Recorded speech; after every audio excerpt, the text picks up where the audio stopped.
देखिए अब बायो मतलब धारावाहिक चालक के कारण उत्पन्न चुंबकीय क्षेत्र यानी बायो सेवर्ट का नियम है। यह भी काफी इंपॉर्टेंट है। ठीक, इसके लिए हम एक चालक तार बना दिए हैं। एक धारावाहिक चालक तार बनाया है जिसमें हम क्या किए हैं, आई एम्पियर की धारा प्रवाहित हो रही है।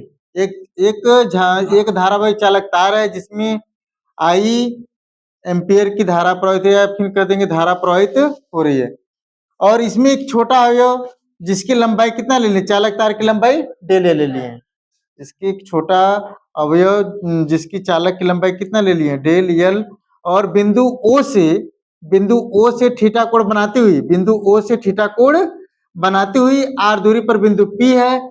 पी पर चुंबकीय क्षेत्र ज्ञात करना है। ठीक है, बिंदु ओ से आर दूरी पर बिंदु पी है। पी पर हमको क्या ज्ञात करना है, चुंबकीय क्षेत्र ज्ञात करना है। ठीक है, यह चुंबकीय क्षेत्र निम्न बातों पर निर्भर करती है। ठीक, दिखाएंगे माना एक धारावाहिक चालक तार है। माना एक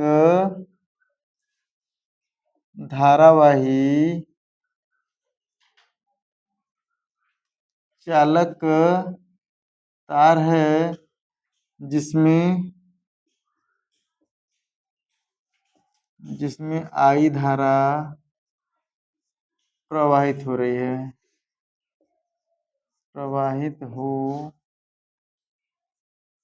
है, ठीक है।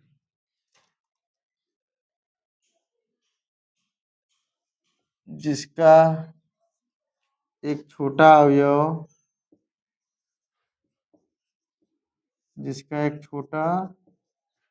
अवयव डेल एल है।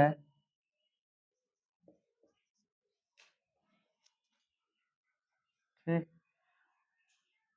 और बिंदु ओ से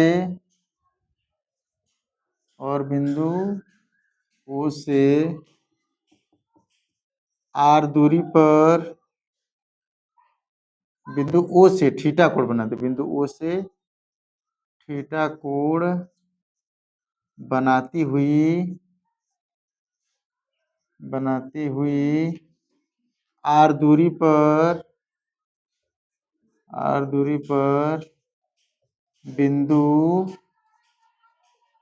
पी है जिस पर चुंबकीय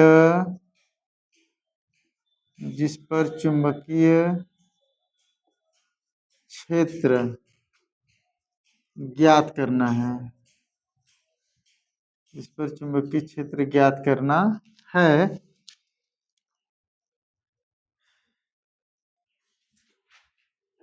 चुंबकीय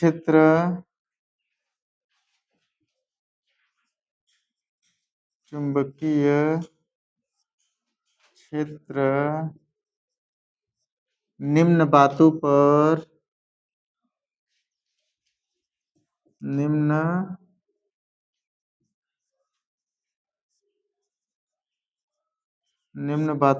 निर्भर करती है।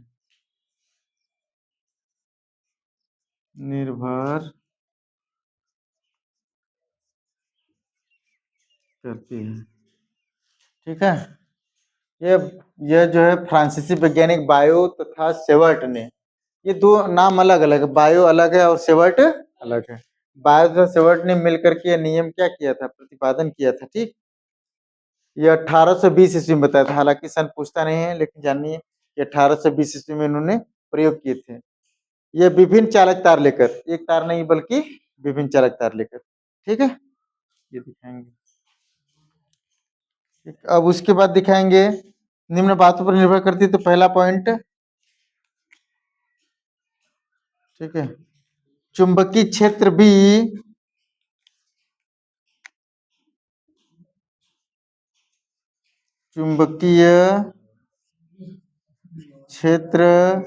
डेल्टा बी कामा चालक में प्रवाही धारा प्रवाहित धारा I के अनुक्रमानुपाती होता है।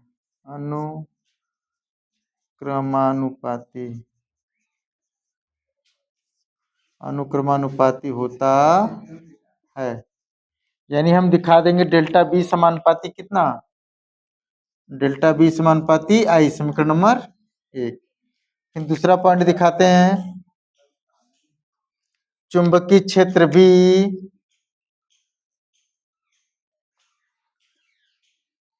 चुंबकीय क्षेत्र डेल्टा बी चालक की लंबाई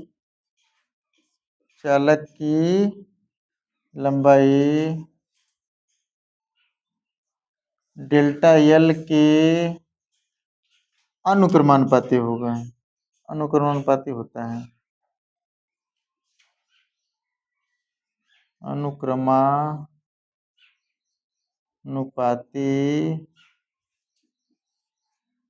होता है। यानी डेल्टा बी समानुपाती कितना कर देंगे, डेल्टा एल। ठीक है, डेल्टा बी समानुपाती डेल्टा एल, समीकरण नंबर 2 लिखिए।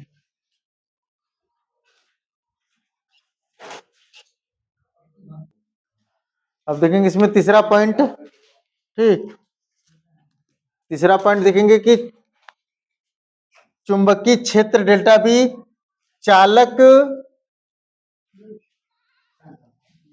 चालक में बिंदु ओपी के बीच की दूरी, चालक में बिंदु ओपी के बीच की दूरी, ठीक है, बीच की दूरी आर के वर्ग के व्युत्क्रमानुपाती होता है। क्या होता है, व्युत्क्रमानुपाती होता है। व्युत्क्रमानुपाती होता है।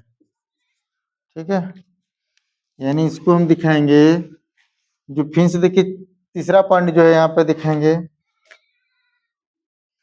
चुंबकीय क्षेत्र डेल्टा बी चालक में बिंदु ओपी के बीच की दूरी की आर के वर्ग के व्युत्क्रमानुपाती होता है।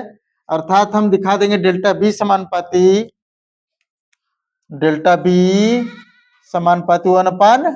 1/r², समीकरण नंबर 3। ठीक है, डेल्टा बी समानुपाती r², अर्थात r का मान जितना छोटा रहेगा उतना चुंबकीय क्षेत्र का मान क्या होगा, अधिक होगा। r का मान जितना कम रहेगा उतना क्या होंगे, चुंबकीय क्षेत्र का मान कम होगा। यानी तार के आसपास ही चुंबकीय क्षेत्र उत्पन्न होगा। ये नहीं कि तार यहाँ पे है तो 1 किलोमीटर दूरी पे जाके चेक कर रहे हैं कि नहीं चुंबकीय क्षेत्र उत्पन्न हो रहा है कि नहीं, इसका मतलब कि अगल बगल ही, ज्यादा दूरी पे नहीं। चौथा पॉइंट है, कहेंगे चुंबकीय क्षेत्र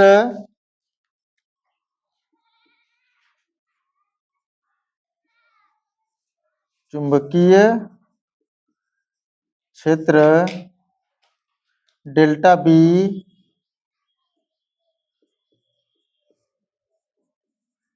चालक में बनने वाले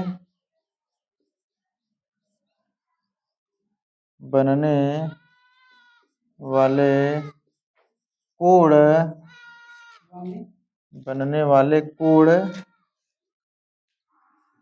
के ज्या मतलब साइन, ज्या के अनुक्रमानुपाती होगा, अनुक्रमानुपाती अनुक्रमानुपाती होगा, यानी डेल्टा बी समानुपाती क्या दिखा देंगे, डेल्टा बी समानुपाती साइन थीटा, समीकरण नंबर 4।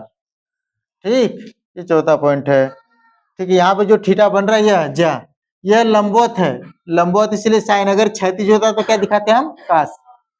ठीक, यहाँ पे देखिएगा समीकरण 1 2 3 4 को मिलाने पर ना, समीकरण 1 2 व 3, 1 2 3 व 4 को मिलाने पर, ठीक है, तो क्या कर देंगे, डेल्टा बी समानुपाती I del L sine theta upon are square. ठीक है, यह संबंध, यही संबंध क्या, बायो-सेवर्ट का नियम है, यही संबंध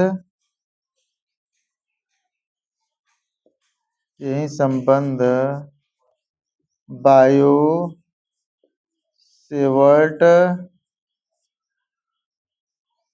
का नियम है। अब इस समानुपाती को हटाएंगे तो कोई ना कोई कांस्टेंट लगाएंगे, तो डेल्टा बी बराबर क्या लगा देंगे, mu 0 upon 4 pi I del L sine theta upon are square, ये मेन निगमन है।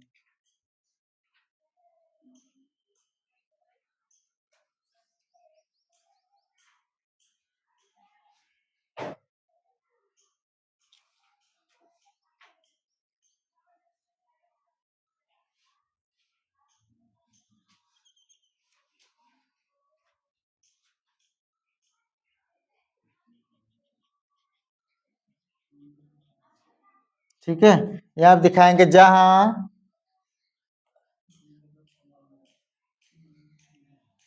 म्यू 0 क्या है, म्यू 0 एक नियतांक है, ये क्या है, नियतांक है, जिसे जिसे निर्वात की चुंबकशीलता कहते हैं, चुंबकशीलता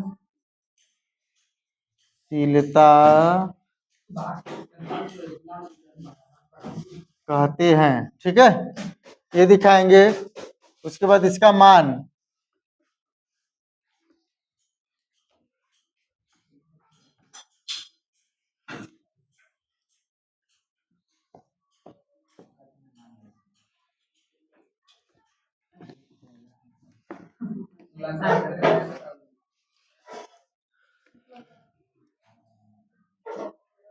सब लिख लिए थे ना। अब उसके बाद दिखाएंगे म्यू, जिसका लिखे इसका मान,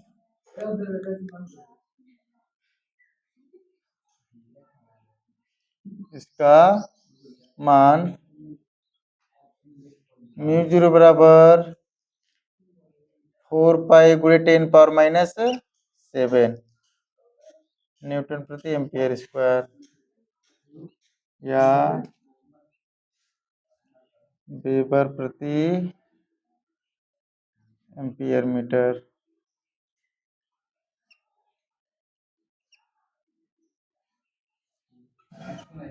होता है। ठीक है, ये दिखाएंगे, इसके बाद इसका हम दिखाएंगे यूनिट,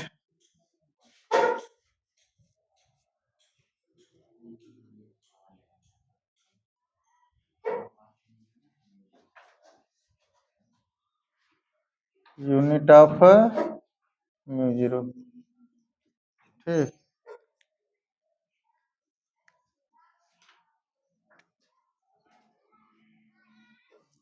तो म्यू 0 का जो यूनिट है वो क्या होंगे, न्यूटन प्रति एम्पियर स्क्वायर। अच्छा, म्यू 0 को या म्यू 0 बट्टे कितना कर देंगे, 4 पाई बराबर 10 पावर माइनस 7 भी हो जाएंगे न्यूटन प्रति एम्पियर स्क्वायर या फिर क्या होता है वेबर प्रति एम्पियर मीटर। ठीक है, दिखा देंगे।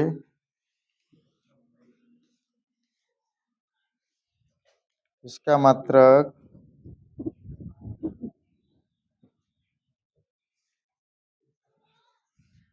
म्यू जीरो का मात्रक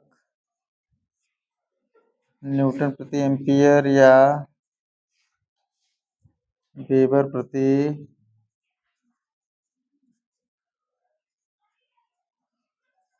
एम्पियर मीटर।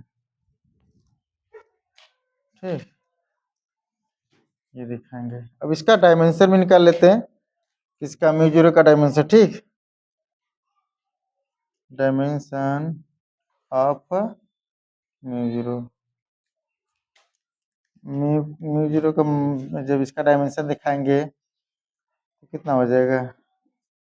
देखिए न्यूटन प्रति एम्पियर होता है ना, तो न्यूटन के बिना क्या लिखेंगे एम एल टी के पावर -2, और एम्पियर को क्या लिखेंगे ए का स्क्वायर, क्योंकि एम्पियर का स्क्वायर तो ए का स्क्वायर, ए ऊपर चला जाएगा तो क्या हो जाएंगे एम एल टी के पावर -2 ए के पावर -2। सेम म्यू जीरो का भी